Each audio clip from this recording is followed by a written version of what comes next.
Well, hey, listeners. Thanks for tuning into another episode of the Full Frontal Living podcast. And if you're not watching on video, so I'm not actually sure if we still post the videos of these, but you're here listening, I'm hoping that you are enjoying the upgraded sound that should be coming at you. I just got a brand new podcast mic set up. One of my girlfriends reached out to me after listening to an episode and was like, "Friend, you need to upgrade." It was kind of the equivalent of somebody telling you you had broccoli in your teeth. She's like, "You need some better sound." So I splurged, got myself a new podcast mic, and here we are today. So if you are tuning in, if you're new to the show, welcome. My name's Lisa, and I riff on all things that high achievers, ambitious driven humans out there in the world bump up against, but often in ways that maybe you haven't heard them before. So I'm here to give you some perspective, some insight.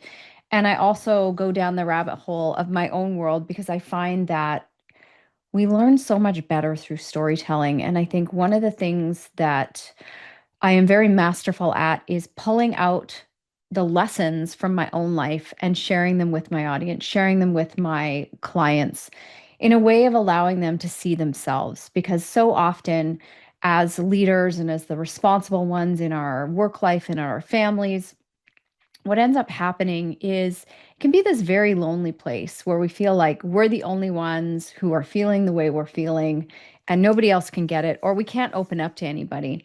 And what I like to do is normalize the things that we're going through in life and also give you some insight and perspective, as I said, into kind of what causes some of these things. So today is just a very personal episode. I'm going to share a little bit about my takeaways from walking the Camino for a second time. So this was I walked the French route last year, route, depending on where you live. I walked from Sarria to Santiago de Compostela. My Spanish is not Spanishing. That's because I don't speak Spanish. That's why I always travel with Spanish speaking friends. And this year I walked from Bayona.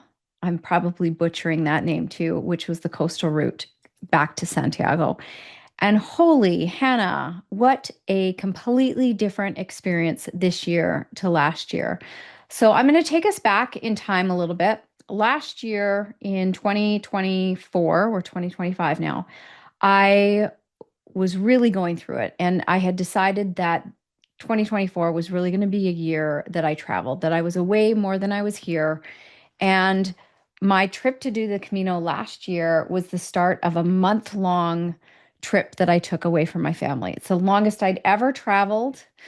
It's the longest I'd ever been away from my family. And I was going multiple places. So I started in Spain and then I flew to Mallorca, which is still in Spain, but I left mainland Spain, flew to Mallorca, which is a beautiful island, spent a week there with a previous client touring all the most beautiful beaches. I toured like best beaches, and Mallorca was it.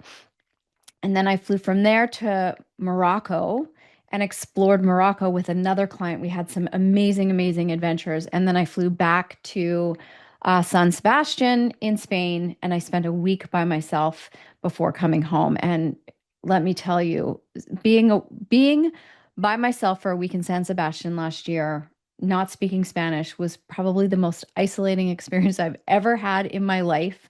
I stayed in an Airbnb, so I didn't even have the interaction of it like a doorman or a front desk person. And they don't care if you don't speak Spanish. They don't care. So it was such a wake up call for me because I've always been in English speaking countries. So to be in a place where I really didn't know the language, I was using my Google Translate like a mad woman at the grocery store, and kind of my the only thing that I really knew how to say was no Espanol. And then they would kind of give me this like head nod. I did learn how to order coffee. Coffee con leche, por favor, was also that was probably my most used phrase other than no Espanol. Anyways, it was such a transformational journey last year. And if you go back, you can hear an episode. I think we actually re released it again about a rock that I carried around Spain and how that trip last year was so transformative for me in terms of redefining my pain, really taking a look at what I was carrying around with me. I was going through a lot in my personal life. And I was really working through how to let go, how to surrender, how to move past it. And we talk about letting go as being this like you should just be able to let it go. It's not, that's not my experience of letting go. It actually takes a tremendous amount of work over to let go. So I will post the link in the show notes so you can go back and listen to that episode about the rocks and about that journey because it was really, really powerful. So this year I had the opportunity to go back and walk the Camino again, and it was doing a different route. So as I mentioned, we did the coastal route this time. Now, last year, one of my biggest takeaways was our external environment often, most times, is a direct reflection of our internal environment. So when I think about walking from Sarria to Santiago last year, we walked in torrential downpours. Like we walked in rain that was coming down so hard, it almost hurt as it hit our rain ponchos. We were absolutely drenched, and it was really about putting your head down, putting one foot in front of the other, and just getting from point A to point B. There wasn't a lot of enjoying the journey um, because it was really just hard and miserable. The walking wasn't hard, but the weather was so miserable. And some of the lessons I took away from that was, choose your walking partners wisely in life, like choose your wingman wisely, because when things are really hard and they're very dark, you want to know that you can trust the people that you're walking with because they will bring light into your life. So that was kind of the weather conditions last year as well. Like by the time we got to Santiago, it was so wet, it was so cold, it was so windy. I remember walking over the overpass and having the wind literally shred my rain poncho. I mean, granted, we bought them at the dollar store, but still, like that's how powerful the rain was. It just absolutely shredded my rain poncho.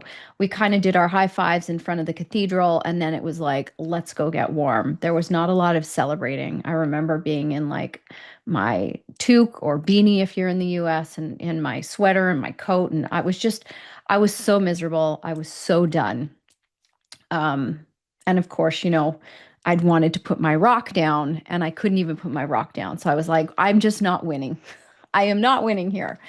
So this year, the weather, we went a little bit later. The weather was so much more mild, which was really fascinating because I am in such a different emotional space this year. So much has changed for me. I have grown and evolved so much. I have released so much. I have surrendered into this new life that I've created for myself, which required me leaving the old versions of me behind. And that's what this last year of transformational work has done for me with my own coaches and therapists.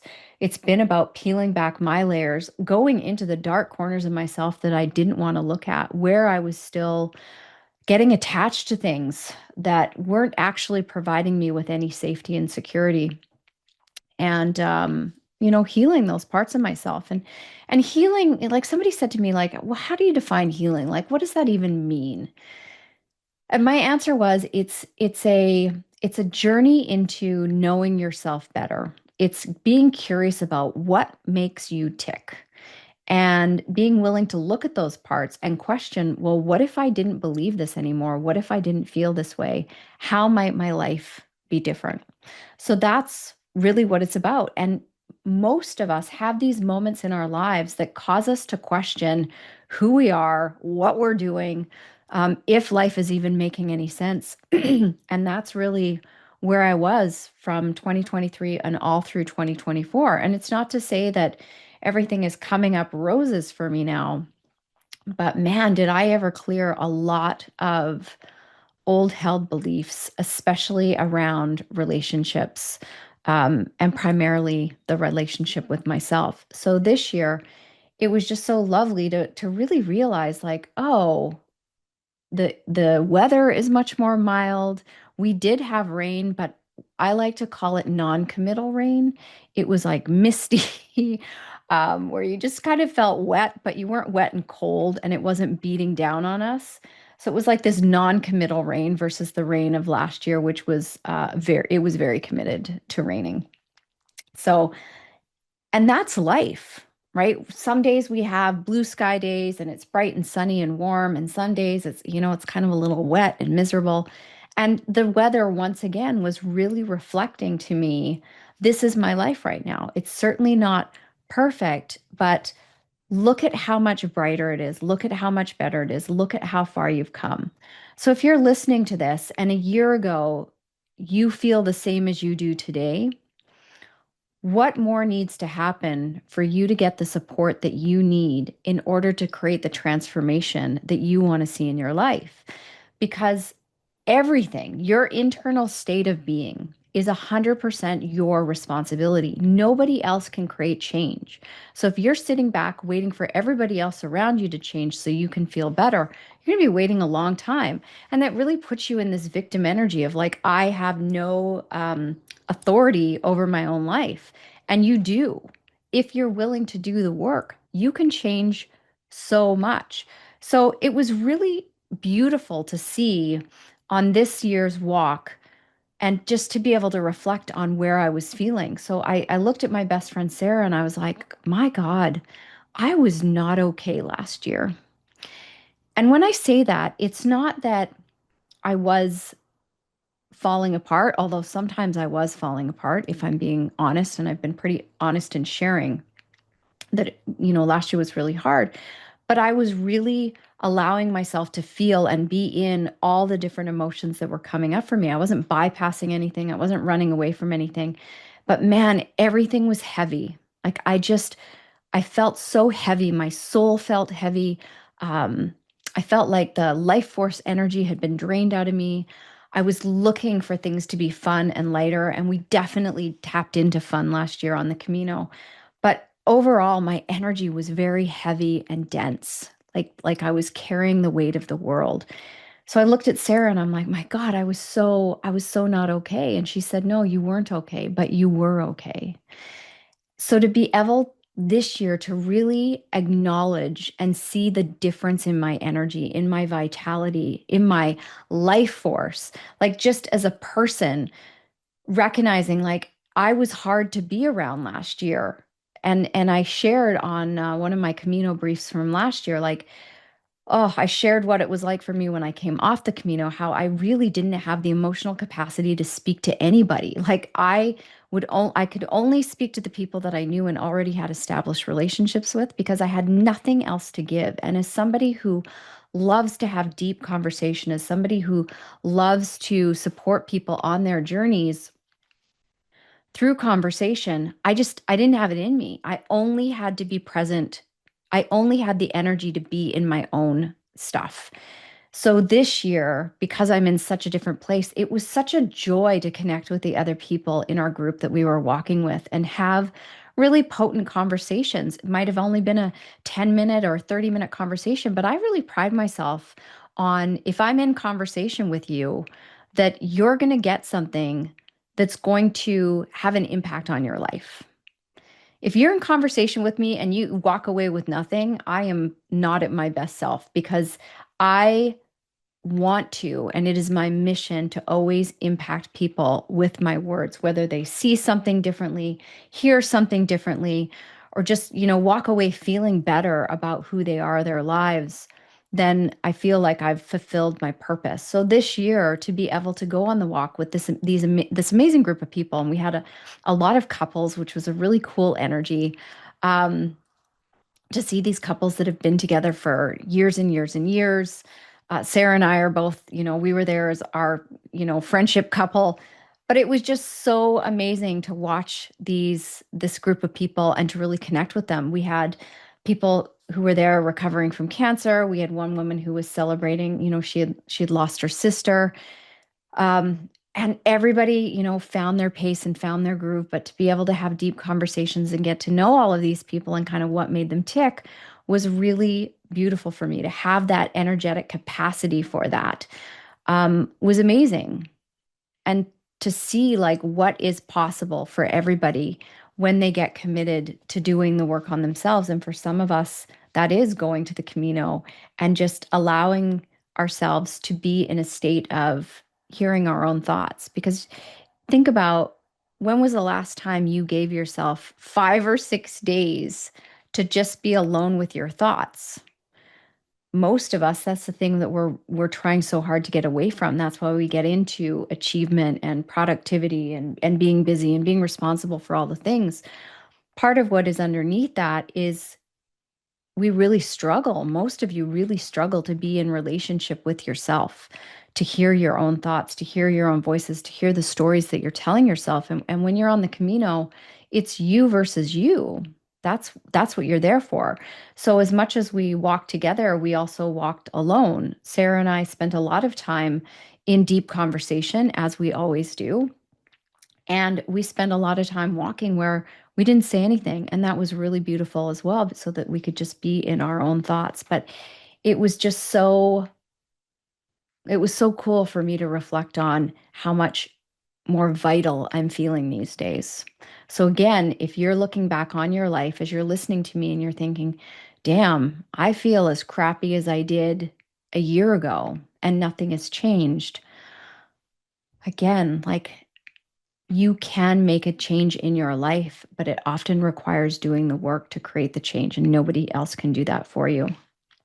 So now I'm back home. I'm off the Camino. You know, when we got to the cathedral this year, so that was our longest day. I think we walked 25 kilometers or so on that day. So in total, this route of the Camino was 128 kilometers. We did it over 6 days. And when we got to the cathedral this year, I really didn't think it was going to have that big of an impact on me. But it did. Both Sarah and I, we walked into the cathedral square and got quite overwhelmed with emotion. And for me, the emotion was really about how far I've come from 12 months ago, and to really recognize that. And of course, as the universe does, it was a beautiful, warm, sunny day, and we were actually able to celebrate and stay in the square for a little while and wait for the other people in our group to arrive to celebrate their arrival as well.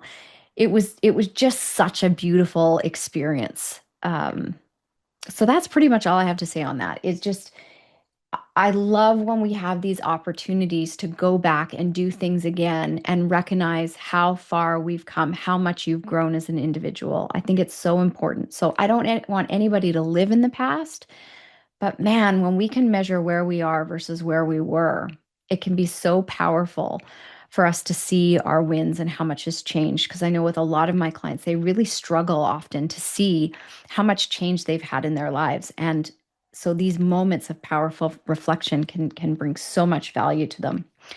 So as I said, now I'm home. I'm back at my desk. I got off the Camino, flew home, which that was just such a fun, I say fun experience, but it's the first time ever in all my travel. And I did a lot of travel last year where I was like racing for planes and barely making things and way more stress than I like when I travel. I like everything to feel very spacious. So there was a lot of that. But I came home, I got home on a Tuesday night, unpacked, repacked, went to sleep, and then got back on a plane and headed up to an event in the Okanagan that some friends and colleagues of mine were throwing. So it was one of those events that I didn't want to miss. Not ideal to come off a long haul flight like that and then travel again and to be my best. And the truth is, the event was phenomenal. I was not phenomenal. So it was just such a reminder of how, when I'm making decisions, and this applies to you as well, what is it that you need to show up as your best self? Because it really ended up being such a missed opportunity for me in terms of creating some connections with new people. Because again, it was like being back on the first time I walked the Camino, I just didn't have the emotional capacity because I was tired. And for many of you, that is something that is getting in the way of you showing up as your best. You're just not rested. So, how do I walk the Camino every year? Because I go in fully rested and my body is ready. How do I do what I do day in and day out? Because I am so committed to rest as being a success strategy.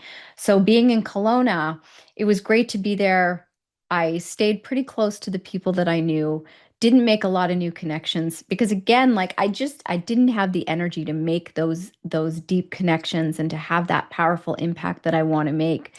Um, So lesson learned. Lisa got her butt back on a plane after spending some soul nourishing days with some people that I really adore and love up there, it was totally worth it. And I'm happy now to be home, and I'm going to be at home for the foreseeable future. I'm not traveling again until the fall. This is the longest I've been at home now in over a year, and that in itself is feels powerful. So on one of my next episodes, I'm going to talk about what it's been like to be committed to being uncommitted and living in radical uncertainty and how powerful that has been. But that will be on a future episode. So there's my Camino recap. Take from it what you will. And I hope you enjoyed it. And if the Camino is something that you are interested in doing, it may be something that we're looking at taking a group for next year. So continue to listen or get on my newsletter list. We'll put the link in the show notes. I think it's lisacarpenter.ca/newsletter, and then you'll hear all about it. But in the meantime, I have a very powerful retreat coming up in Tulum in February. Now, this isn't for everybody. This is for a very select few women. We've got 3 more spaces available. This is for a powerful coaching experience. It's not just a retreat, it's wrapped up in one-to-one coaching. So it's exclusive. And if this is something that you are interested in exploring, I want you to head over to the retreat page. I will drop the link in the show notes because I did not write it in my notes here. And you can pick up your application. I believe I'm not even going to pretend like I know what the link is. Let me see if I can grab it quickly here. Let's see if my team has put it on. Let me see if my team has put it somewhere where I can grab it quickly. Maybe, maybe not. Let's see. Nope. Should have looked it up before I recorded the podcast. So, anyways, we will drop that in the show notes for you as well. Uh, I'm still just getting into the swing of things again. So, anyways, thanks for tuning into this episode. I hope you enjoy the episodes we have coming out. We've got a lot of things planned, including what I learned from a year of being committed to being uncommitted and navigating uncertainty. So, wait for that one, and I will catch you on the next episode.